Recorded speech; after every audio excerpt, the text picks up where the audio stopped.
안녕하세요. 오늘 함께 이야기 나눠볼 책은 프란시스코 교황님의 오늘처럼 하느님이 필요한 날은 없었다입니다.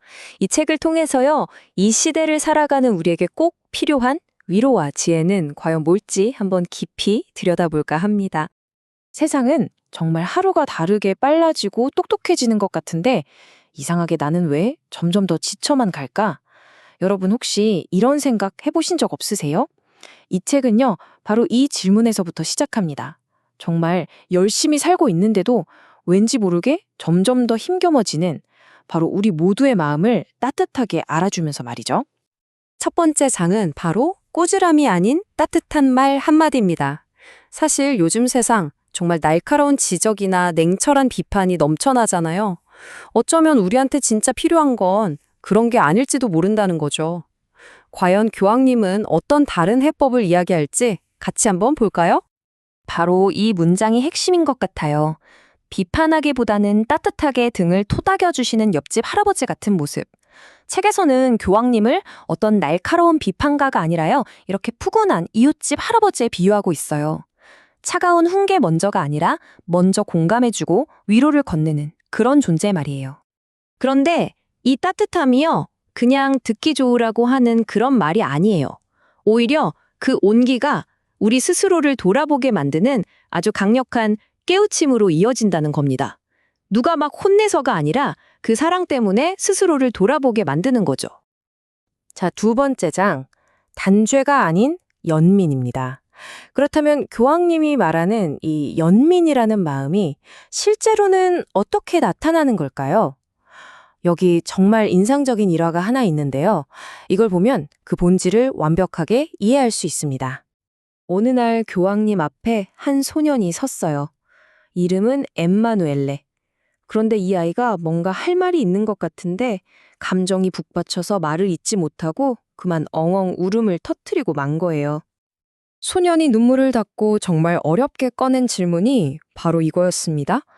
우리 아빠는 천국에 계실까요?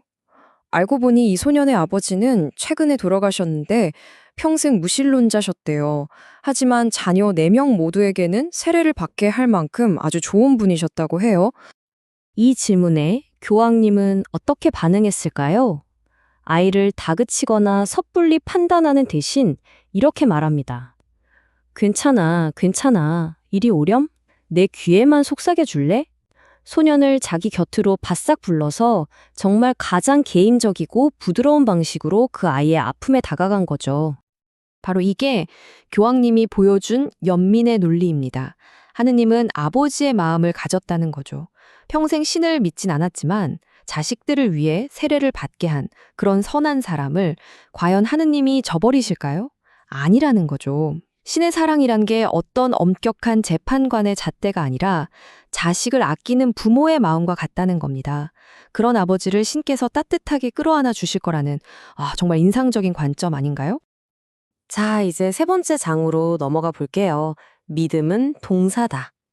이제 하느님의 본질에 대한 이야기에서 한 걸음 더 나아가서 그렇다면 우리는 어떻게 신앙과 관계를 맺어야 하는가? 이 이야기로 넘어가 보려고 합니다. 특히 동방 박사의 이야기를 통해서 믿음이라는 게 결국 행동이라는 걸 한번 짚어볼 거예요. 동방 박사들의 여정을 보면요, 믿음이라는 게 가만히 앉아서 생각만 하는 게 아니라는 걸 알 수 있어요.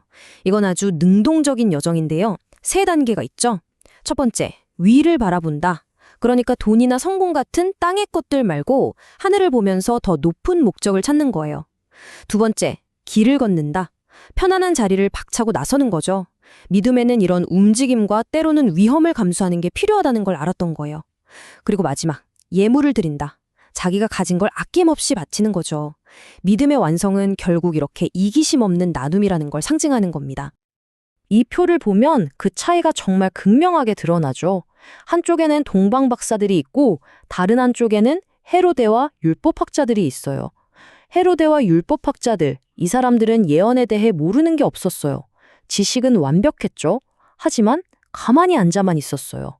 자기 권력, 자기 안락함에만 집착했죠. 반면에 동방 박사들은 어땠나요? 말은 별로 없었어요. 대신 행동했죠. 미지의 세계로 움직였고 자기가 가진 걸 아낌없이 내어줬습니다. 아는 것과 행하는 것. 와, 정말 이렇게나 다른 거네요.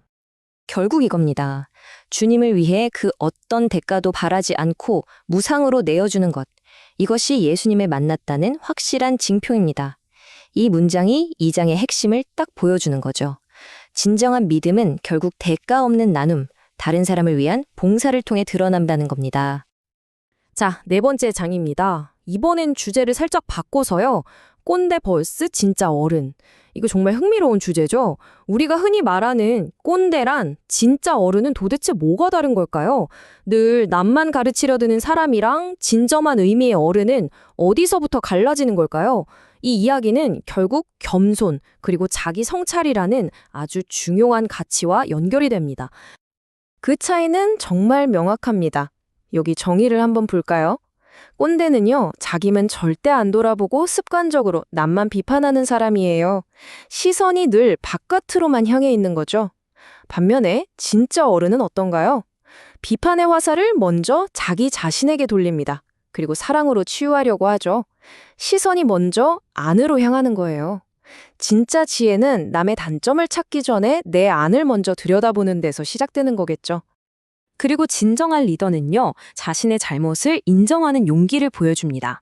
이 책에서는 프란치스코 교황님이 아동학대 문제에 대한 교회의 큰 실패를 공개적으로 인정하고 사과했던 일을 아주 중요한 예로 들고 있어요. 자신의 가장 아픈 부분, 그 치부를 드러낼 줄 아는 용기, 그것이야말로 진짜 어른, 진짜 리더의 모습이라는 거죠. 자, 이제 마지막 5번째 장입니다. 가장 작은 것에서 희망 찾기. 지금까지 이야기했던 좀 거대한 주제들을요, 이제 우리 각자의 일상 속으로 한번 가져와 보려고 해요. 아주 개인적이면서도 희망 가득한 결론으로 이야기를 마무리해 보겠습니다. 하느님은 아기로 오셨습니다. 진정한 힘과 참된 자유란 가장 약한 이들의 연약함을 존중하고 돌보는 것임을 보여주기 위해서입니다. 와, 정말 강력한 메시지 아닌가요? 우리는 흔히 희망을 아주 크고 강한 것에서 찾으려고 하잖아요. 그런데 그게 아니라는 거예요. 오히려 가장 작고 연약한 존재를 소중히 여기고 돌보는 그 단순한 행위 안에 진짜 힘과 자유가 숨어 있다는 역설적인 진리를 말해주고 있습니다. 이게 정말 중요한 포인트 같아요. 우리가 신의 사랑을 느끼기 위해서 무슨 거창하고 특별한 행동을 해야만 하는 게 아니라는 거죠. 그냥 우리가 매일 하는 아주 익숙하고 작은 행동. 예를 들면 성호를 긋는 그 짧은 순간조차도 신의 사랑과 만나는 아주 깊고 의미 있는 순간이 될 수 있다는 겁니다. 자, 이제 이 질문으로 오늘 이야기를 마무리할까 합니다. 믿음은 동사다. 이 주제 기억나시죠? 결국 행동으로 이어져야 한다는 거잖아요. 이 질문은 바로 우리 각자에게 자, 이제 당신 차례입니다 하고 행동을 촉구하는 것 같아요. 오늘, 바로 오늘 여러분이 아무 대가 없이 다른 사람에게 내어줄 수 있는 그 작고 이타적인 선물은 과연 무엇일까요? 한번 곰곰이 생각해 보시면 좋겠습니다.